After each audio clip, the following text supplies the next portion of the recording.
로마서 9장 24절부터 33절 말씀입니다. 로마서 9장 24절부터 33절 말씀. 이 그릇은 우리니 곧 유대인 중에서뿐 아니라 이방인 중에서도 부르신 자니라. 호세아의 글에도 이르기를 내가 내 백성 아닌 자를 내 백성이라, 사랑하지 아니한 자를 사랑한 자라 부르리라. 너희는 내 백성이 아니라 한 그곳에서 그들이 살아계신 하나님의 아들이라 일컬음을 받으리라 함과 같으니라.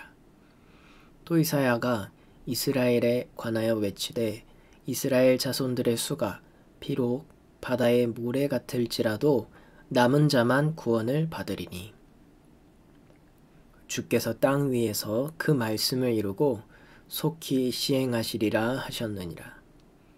또한 이사야가 미리 말한 바 만일 만군의 주께서 우리에게 씨를 남겨두지 아니하셨더라면 우리가 소돔과 같이 되고 고모라와 같았으리로다 함과 같으니라. 그런즉 우리가 무슨 말을 하리요? 의를 따르지 아니한 이방인들이 의를 얻었으니 곧 믿음에서 난 의요.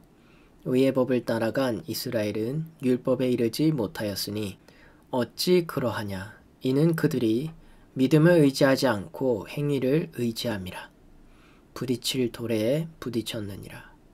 기록된 바 내가 걸림돌과 거치는 바위를 시온에 두노니 그를 믿는 자는 부끄러움을 당하지 아니하리라 함과 같으니라.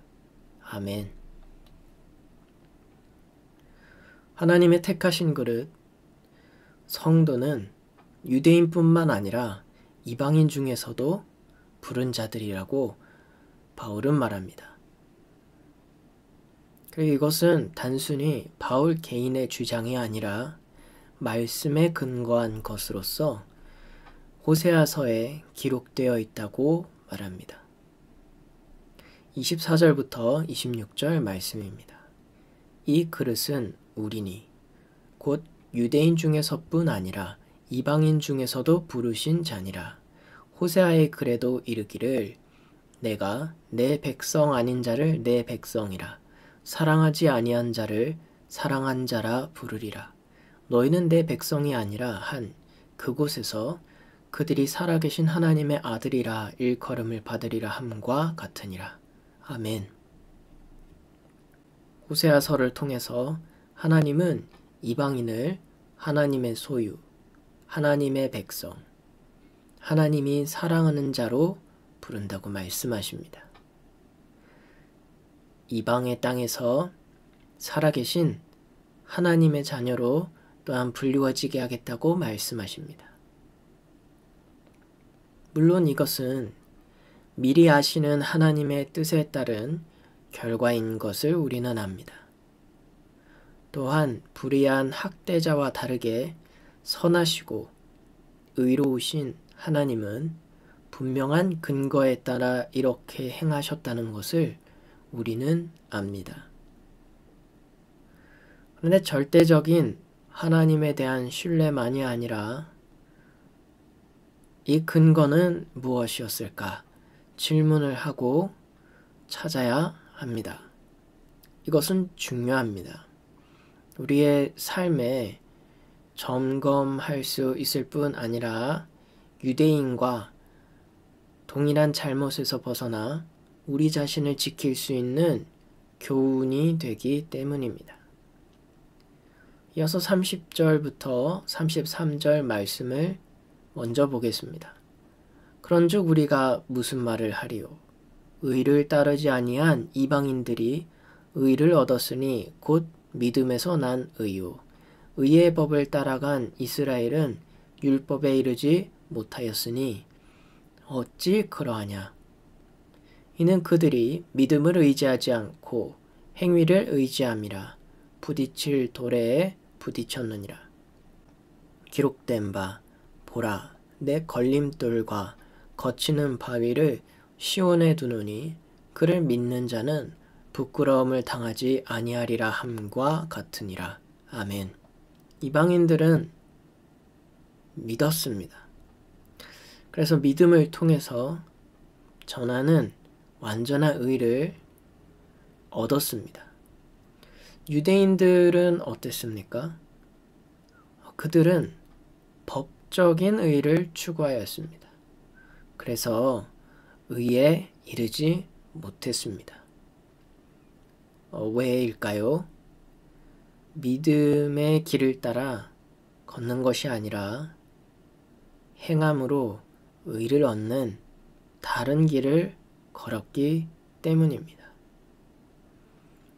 믿음의 길을 걸을 때에 의를 얻을 수 있는데 목적을 성취하기 위한 수단이 주객전도되어 도리어 수단이 목적이 되어버렸기 때문입니다.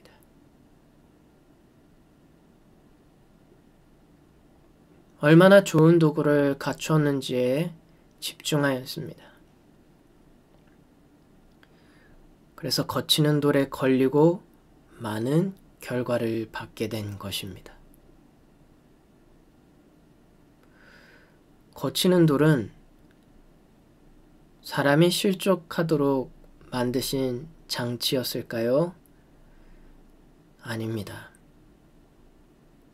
하나님을 믿고 신뢰하는지 점검할 수 있는 장치입니다. 사람이 하나님을 잊고 하나님을 떠나 자신의 힘과 능력을 맹신함으로 범죄하지 않도록 하나님이 보호하시는 장치인 것입니다. 그렇다면 이스라엘 자손인 유대인들에 대한 하나님의 계획은 무엇이었을까요? 27절부터 29절 말씀입니다. 또 이사야가 이스라엘에 관하여 외치되 이스라엘 자손들의 수가 비록 바다의 모래 같을지라도 남은 자만 구원을 받으리니 주께서 땅 위에서 그 말씀을 이루고 속히 시행하시리라 하셨느니라. 또한 이사야가 미리 말한 바 만일 만군의 주께서 우리에게 씨를 남겨두지 아니하셨더라면 우리가 소돔과 같이 되고 고무라와 같았으리로다 함과 같으니라. 아멘. 바울은 선지자 이사야의 말씀을 인용하고 있는데 풀어서 설명하자면 이런 뜻입니다. 이스라엘 자손들이 해변의 모래같이 많을지라도 남은 자만이 구원을 받을 것입니다. 주님께서 행하실 것이고 그의 말씀이 땅에서 이루어지며 성취를 위해 시간이 낭비되지 않을 것입니다. 이사야가 예언한 대로 주 하나님이 남은 자를 남겨두셨기에 이스라엘 자손 곧 유대인들은 소돔처럼 멸망하지 않고 고모라처럼 황폐하지 않을 것입니다. 아멘. 이 말씀은 우리에게 두 가지 부분에서 생각하게 합니다. 먼저 표면적으로 생각해보면 법적인 의를 추구하는 것이 아니라 정말 믿고 소망하며 하나님을 변함없이 경외하는 사람, 환경과 사람의 본능에 좌우되지 않고 수단을 잘 활용하여 올바른 결과, 곧 하나님의 의를 경험하고 누리는 그 유대인은 구원을 받는다는 것입니다. 하나님은 유대인이 구원받기를 원하셨습니다. 하나님은 먼저 유대인을 하나님의 성도로 부르셨습니다. 이것이 하나님께서 정하신 바이며 반드시 성취될 것입니다. 결론적으로 이방인뿐만 아니라 유대인도 믿음으로 구원을 받는다는 것입니다. 그래서 조금 더 깊이 생각해보면 이 말씀은 이런 의미로 다가옵니다.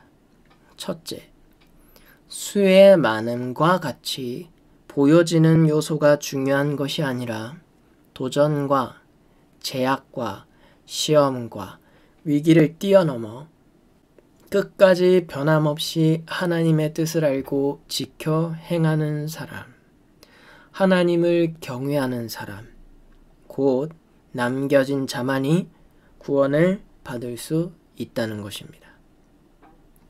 단순히 예수 그리스도를 믿고 연합함으로 속죄함을 받아 영이 살아나고 하나님과의 단절된 관계가 회복되고 하나님으로부터 의롭다 하심을 받는 것을 말하고 있는 것이 아님을 알 수 있습니다.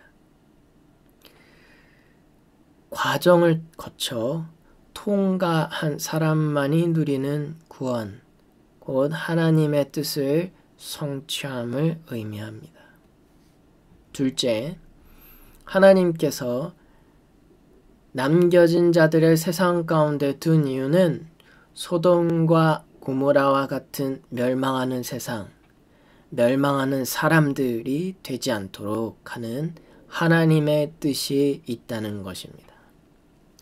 하나님의 관심과 뜻은 오직 택함을 받은 그 사람들만을 향하지 않습니다. 하나님은 세상과 사람을 멸하시기 위해 창조하지 않으셨습니다. 주님은 택한 사람들을 통해서 하나님의 온전한 뜻, 구원이 풀어지기를 원하십니다. 그 열쇠는 행위를 의지하는 것이 아니라 믿음이라는 것입니다. 유대인과 이방인을 뛰어넘어 하나님의 선택하심을 받은 성도의 참 의미를 오늘 우리는 살펴보았습니다. 그리고 열쇠가 무엇인지 우리는 압니다. 행위가 아닙니다. 믿음입니다. 하나님을 경외하고 믿음으로 이 땅에서의 모든 과정을 이기고 온전히 하나님의 뜻을 성취하는 여러분을 예수님의 이름으로 축복합니다.